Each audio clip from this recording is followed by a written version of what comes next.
Ladies and gentlemen, sons and daughters of the Most High, I need you to lean in right now, because I'm not here to entertain emotions.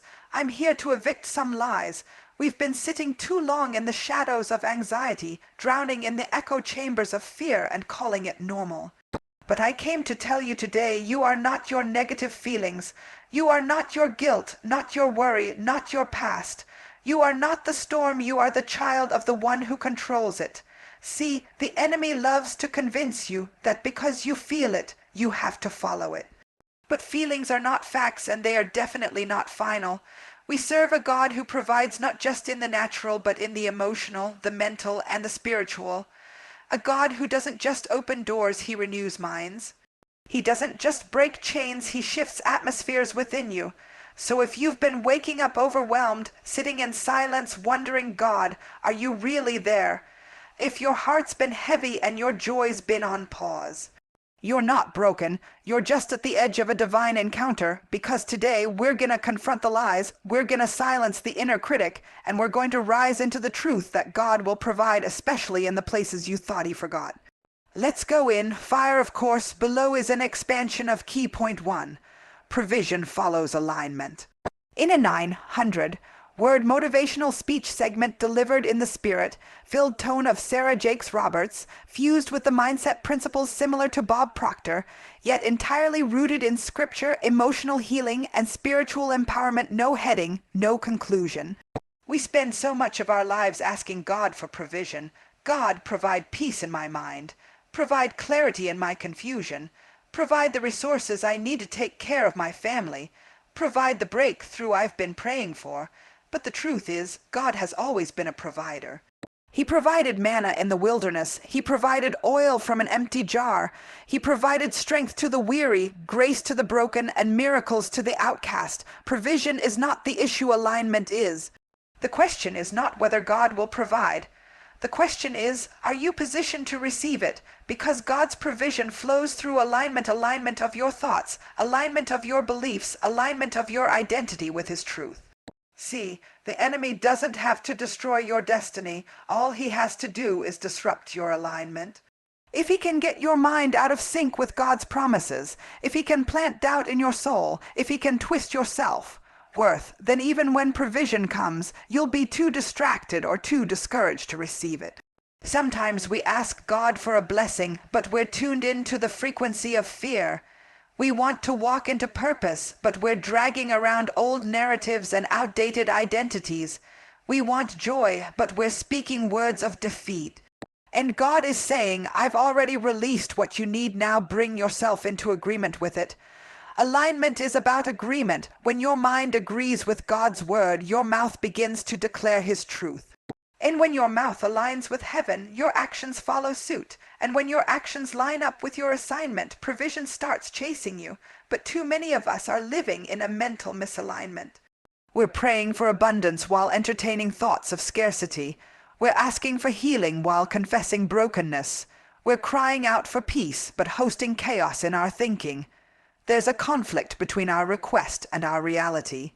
And not because God is distant, but because our mindset is disjointed. You can't expect supernatural provision while nurturing a mindset that's saturated in limitation. You see, your mind is spiritual soil. What you allow to take root there will determine what grows in your life. God may be ready to release the rain, but if the soil of your thinking is hard, bitter, cluttered with weeds of fear and doubt, that rain can't produce fruit. That's why transformation doesn't start with your situation changing. It starts with your mind renewing. Be ye transformed by the renewing of your mind, not by the removal of your problems, not by the resolution of your trauma, but by the renewal of your thought patterns. That's the access point. When you align your thoughts with God's word, you no longer beg for what he already said is yours. You begin to expect it. You no longer wonder if you're enough. You know you are fearfully and wonderfully made. You no longer fear what's ahead. You walk boldly, knowing who walks with you. And in that posture of spiritual agreement, provision begins to unlock. But alignment requires intentionality. You don't drift into it. You don't stumble into a faith-filled mindset. You build it moment by moment, thought by thought, confession by confession. You challenge every lie that rises up in your spirit. You interrupt every inner critic that tries to hold you hostage. You shut down the voice that says, "This is who you've always been," because your past may explain you, but it does not define you, and the more you align with who God says you are, the more you start to see divine provision manifest not just externally, but internally. God will not bless a counterfeit identity. He won't empower the version of you you've built to please people. He provides for the real you, the called you, the courageous you, the aligned you. That version of you that dares to say, "I am not my feelings, I am not my fears, I am who God says I am." That's the version he's been waiting on. That's where the oil flows. It's not that the supply isn't there, it's that the signal is off. Imagine trying to tune into a radio station, but you're one frequency off. You'll hear static, noise, maybe even another voice entirely. That's how many of us are living receiving distorted signals because we're out of alignment. We've allowed culture to define what only the Creator can declare. We've let trauma speak louder than truth, and then we wonder why we can't hear from God clearly. We wonder why His provision feels delayed, His peace feels distant. But God never moved, we just have to tune our spirits back in. That tuning begins with what you believe, it continues with what you speak, and it is proven by how you live. So when fear whispers, "You're not worthy," you respond, "I'm already chosen." When shame says, "You'll always be broken," you declare, "I am healed." When doubt creeps in, you shut it down with, "My God shall supply all my needs." That's alignment, and it's in that alignment that provision is unlocked, not just money or opportunity, but provision in peace, provision in identity, provision in strength for the journey. And that provision doesn't always look how we expect. Sometimes it's not a door opening, it's a weight lifting. It's not a promotion, it's peace in the middle of uncertainty. It's not applause from people, it's affirmation in your spirit that says, "I am enough because He is with me." Alignment is a spiritual posture. It's a refusal to shrink back. It's a commitment to think higher, speak stronger, and believe bigger even when circumstances don't yet reflect it. Because you know that God doesn't move according to what you see, He moves according to what He said. And if He said it, He will supply it. But the you He wants to bless is the you that's in agreement, the you that's ready to receive, the you that's tuned in heart, mind, and soul to the frequency of faith. Of course, here is the 900-word expansion of Key Point 2. Negative feelings are signals, not identities, delivered in a voice blending Sarah Jakes Roberts' passionate, vulnerable storytelling style with transformative mindset work, deep, emotional, soul-shifting, and scripturally aligned. There are moments in life when your feelings become louder than your faith, when the anxiety wakes you up before your alarm, when the grief clings to your chest like a weight you can't shake, when anger feels justified because the pain won't let you forgive, when sadness sneaks in during the quiet parts of the day and you start wondering if joy will ever return. We've all been there, emotionally tangled, spiritually exhausted, and mentally overwhelmed. And in those moments, the enemy loves to convince you that what you're feeling is what you are. But let me break that lie right now. You are not your feelings. Your feelings are real, yes. They are powerful, yes. But they are not permanent. They are signals, not sentences. They are messengers, not masters. God never called you to be led by your emotions. He called you to be led by His Spirit. And in order to be led by the Spirit, you must first learn how to identify your feelings without allowing them to define you. Feelings are like internal alarms. They let you know something is happening within. They're information, not identity. Feeling anxious doesn't mean you lack faith. It means something in your environment, in your thoughts, in your inner narrative needs attention. Feeling angry doesn't make you a bitter person. It may mean there's a wound that hasn't been acknowledged. Feeling sad doesn't make you weak. It means your soul is aching for something deeper, something real, something eternal. But we live in a world that rushes us through our emotions. Get over it, man up, move on. We've been conditioned to suppress what we feel and to perform strength while suffering in silence. And over time, we confuse the mask with our true identity. We forget who we were before the pain. We forget that God never asked us to pretend. He just asked us to trust Him with the truth of where we are. Even Jesus wept. Even Jesus felt sorrow. He felt betrayal. He felt exhaustion, but He didn't get stuck in those feelings. He moved through them. Why? Because He knew where His identity came from, not from emotion, not from public opinion, not from temporary pain, but from His Father. And that's the reminder you need today. Your feelings are not the final word on who you are. They are passing, whether not permanent climate, but when you don't take authority over your emotions, you'll start building your identity around what was only meant to be a moment. You'll start naming yourself after your lowest experience. You'll start calling yourself not enough, too broken, unwanted, or unworthy. And before you realize it, you've aligned yourself with a lie, and that lie becomes a lens through which you see your entire life. Some of us are stuck not because we lack opportunity, not because we lack gifts, but because we've accepted emotional lies as spiritual truth. And until you learn how to separate what you feel from who you are, you will always live beneath the level God designed for you. You may feel tired, but you are not finished. You may feel afraid, but you are not faithless. You may feel rejected, but you are not forgotten. You may feel overwhelmed, but you are not incapable. God is not offended by your feelings, but He refuses to let them hold you hostage. So the work, the inner work, begins with giving yourself permission to feel without fusing yourself to the feeling. You don't have to pretend you're fine. But you also don't have to build your life around pain. You can name it, this is grief, this is disappointment, this is fear trying to creep back in, and once you name it, you bring it into the light, and once it's in the light, the enemy loses power. Because what you hide, the enemy will haunt, but what you expose to God, He will heal. Some of us don't need more faith, we need more honesty. We need to be real with ourselves so we can be real with God. Because you cannot conquer what you're unwilling to confront. You cannot be healed from what you're unwilling to admit is hurting you. And you cannot walk in wholeness while still identifying with brokenness. Your emotions are part of your humanity, but they were never meant to be your ruler. They sit in the passenger seat, but you drive. They may speak, but they do not get to decide. That power belongs to the Spirit of God within you. That power belongs to your renewed mind, your spoken word, your alignment with the truth. And the truth is you're stronger than your struggle. You're not fragile, you're fortified. You've been through fire and you're still here. You've been disappointed and still chose to show up. You've had moments where you didn't want to keep going, but God sustained you anyway. That alone tells me that feelings come and go, but purpose remains. That what you're going through emotionally doesn't disqualify you. It reveals the depth of your calling.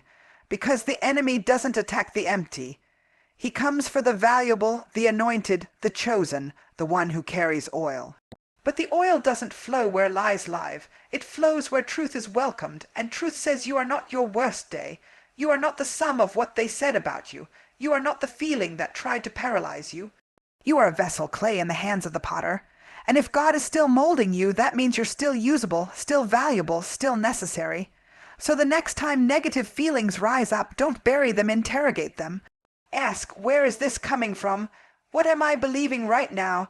Does this align with God's word? Because when you challenge the feeling with the truth, the lie can no longer take root.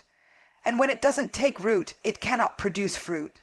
And you weren't born to live from the fruit of fear. You were born to walk in the freedom of truth. To feel, yes, to process, absolutely, but never to confuse what you're passing through with who you were born to be. Your mind is not just a place of thought. It's a place of warfare. It's a battlefield where victories are won and identities are shaped long before anything changes in your physical life. And the truth is, most of what we are fighting on the outside is simply a reflection of what we've allowed to run wild on the inside. You can change your outfit, your followers, your career path, even your circle, but if your mind stays the same, you will end up in a new place with the same prison. Because transformation doesn't begin with movement, it begins with mindset. You can't experience the fruit of a new season while nurturing the roots of an old way of thinking, and that's why your mind is sacred. God designed it as the control tower of your life. Every dream you birth, every decision you make, every belief you carry, it all starts in the mind. Your future lives inside your thoughts. Your legacy is shaped by the narratives you tell yourself in silence. What you meditate on in private becomes what you manifest in public, and yet we treat our minds like public property. We let anything enter, we let anybody speak into it, we let trauma take up space rent-free, we let criticism build condos in places where God intended peace. We entertain thoughts that God never authored and wonder why we're restless, anxious, and weary. If someone tried to dump trash on your doorstep every day, you'd shut it down, but we allow toxic thoughts to pile up in our minds without confrontation. Why? Because somewhere along the way, we stopped guarding what is holy. We forgot that the mind is not just a tool, it's a temple. The word says, as a man thinks in his heart, so is he. Not as he pretends, not as he posts, as he thinks, because your thoughts carry creative power. God spoke the world into existence, and we made in his image carry that same capacity. What you think, you eventually speak. What you speak, you eventually create. And if you don't guard your mind, you will start building a life God never intended, a life built out of fear, pain, limitation, and scarcity. That's why the enemy's greatest target isn't your finances or your body, it's your thinking. Because if he can get your mind, he can influence your decisions. If he can shape your inner dialogue, he doesn't have to touch your environment. You'll sabotage it yourself. You'll talk yourself out of opportunities. You'll disqualify yourself before anyone else does. You'll let one negative comment outweigh years of divine truth, because a poisoned mind can't produce a peaceful life. So the call today is not just to resist the lies, it's to build a fortress of truth. To stand guard at the gates of your thoughts like your life depends on it, because it does.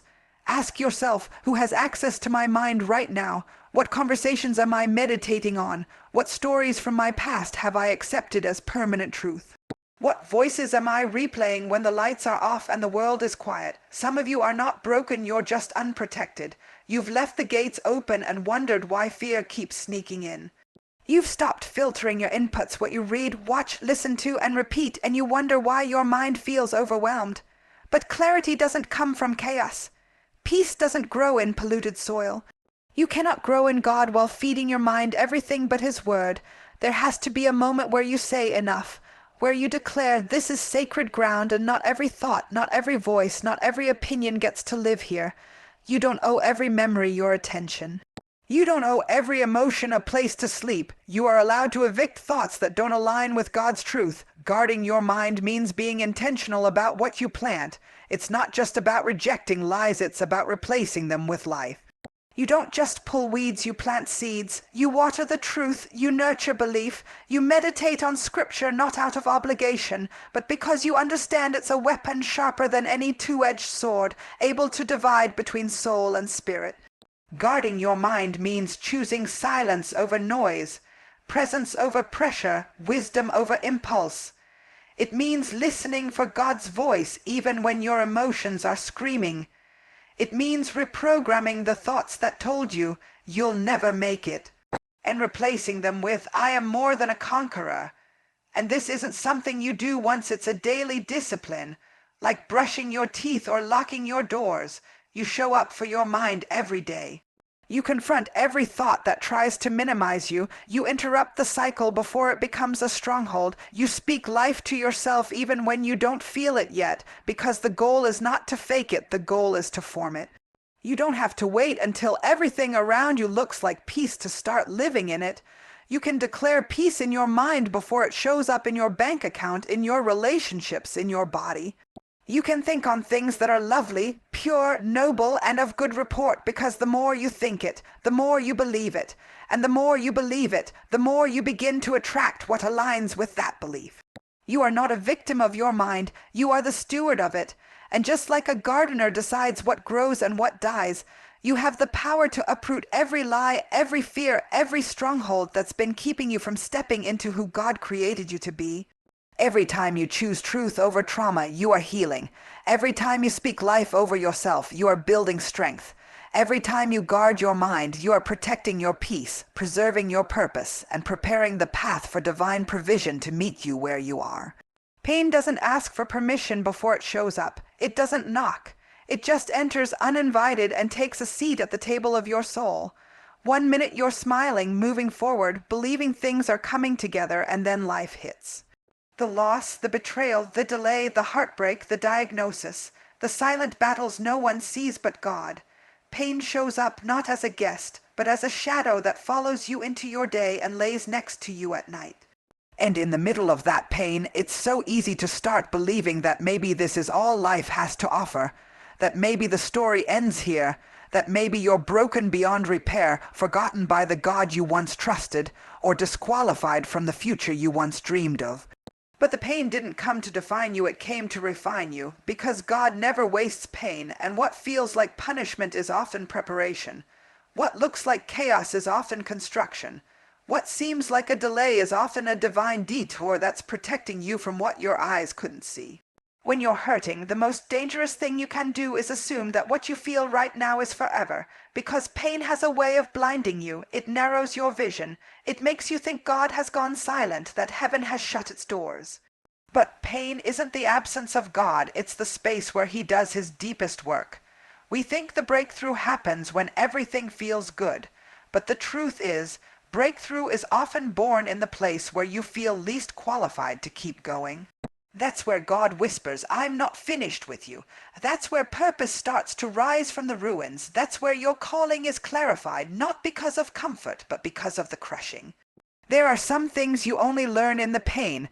There are some levels of trust you only develop when the lights go out and all you have is your faith.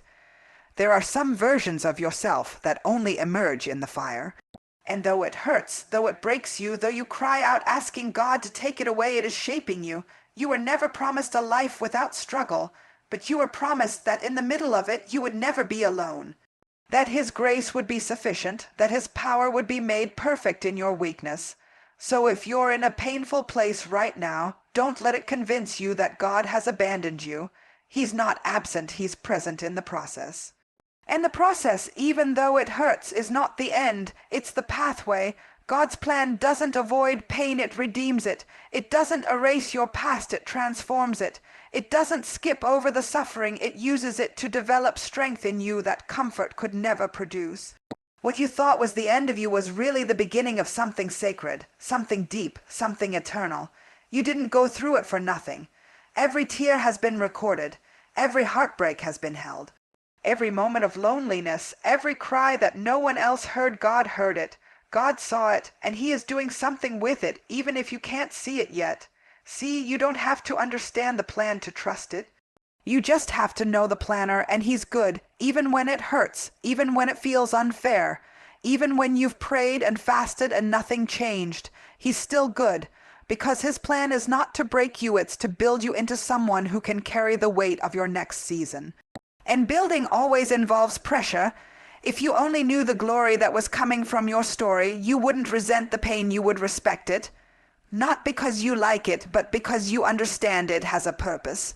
God doesn't just see what you're going through, He sees who you're becoming because of it. You're being strengthened, you're being stretched, you're being elevated, and yes, sometimes elevation feels like loss. Sometimes it looks like isolation. Sometimes it means walking away from what was safe, what was familiar, what once worked but no longer fits. But in that uncomfortable place, God is making room for identity, room for purpose, room for wholeness, room for the healed version of you to rise. There is a version of you that only emerges after the breaking, a version that knows how to pray from the pit and praise from the ashes. A version that doesn't need the approval of others because you've already been affirmed by the process. A version that walks with authority because you've survived what was meant to bury you. You've been through too much to believe your pain is pointless.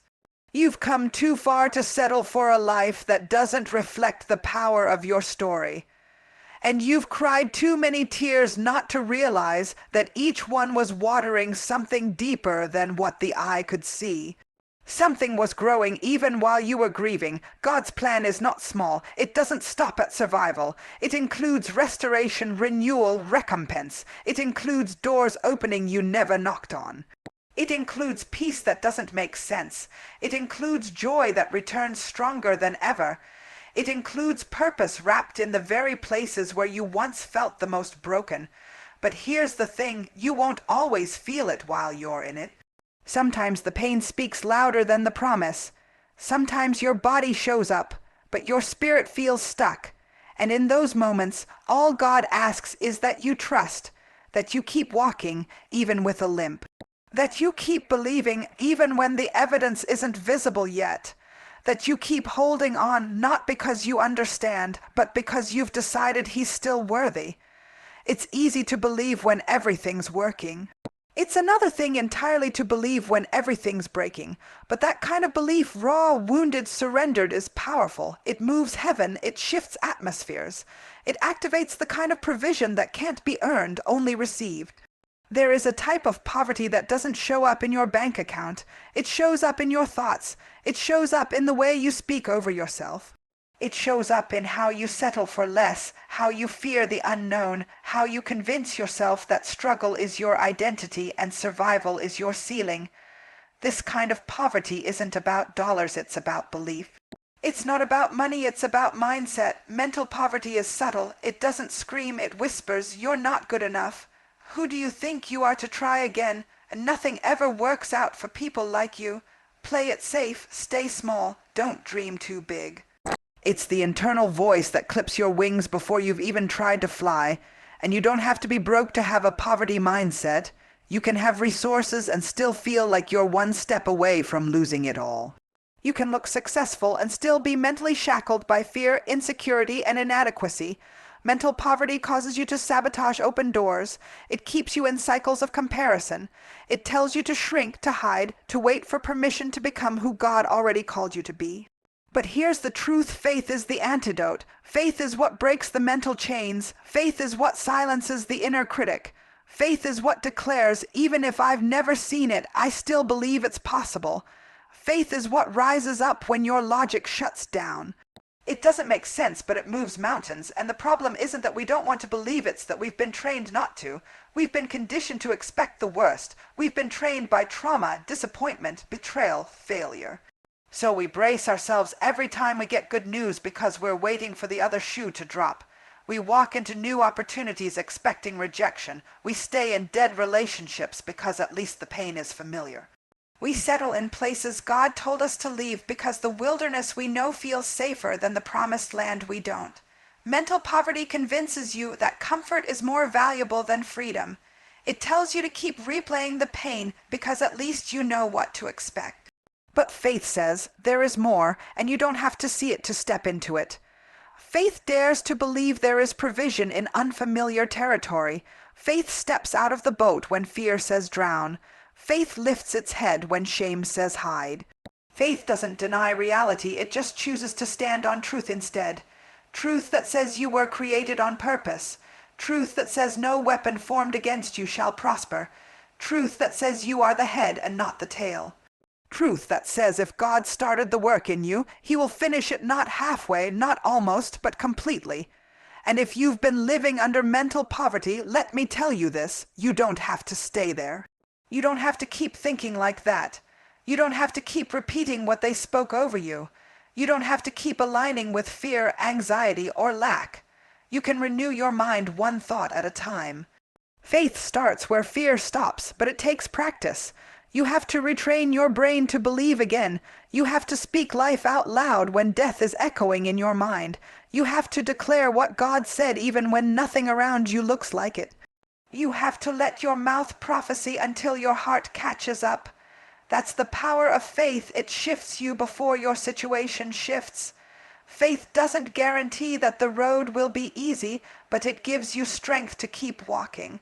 And the more you walk by faith, the less power your fears have, because fear can't live where faith is actively growing. Fear and faith can't hold hands, one will always push the other out. So if you're tired of being stuck in patterns of mental defeat, speak to your faith. Feed it, nurture it, water it with truth, with worship, with the word.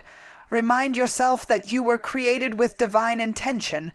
Remind yourself that you are not a victim of your thoughts, you are the gatekeeper of your mind. And you get to choose which narrative takes root. Faith reminds you that just because it hasn't happened yet doesn't mean it won't.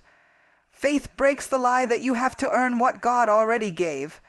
Faith says, it's mine not because I deserve it, but because I believe it.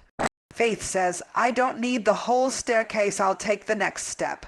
Faith says, this pain won't bury me, it will birth me. And when your faith starts talking louder than your fear, you'll notice something shift. You'll start walking differently, thinking differently, speaking differently. You'll start applying for what you once thought you weren't qualified for. You'll start praying for things that scare you because you know God is bigger. You'll start letting go of what you thought you needed because faith makes room for better. Mental poverty says, I'll always be like this. Faith says, God is still working on me. Mental poverty says, nothing ever changes. Faith says, everything is about to change. Mental poverty makes excuses. Faith makes decisions. Faith gets up even when it's tired. Faith keeps showing up. Faith refuses to die. It doesn't matter if your faith is big right now or just the size of a mustard seed, that's enough. Because faith isn't about how much you feel, it's about what you decide. And if today you decide to believe again, even through the fear, even through the tears, even through the trembling, heaven will meet you in that place. Because faith doesn't need your perfection, it just needs your permission to grow.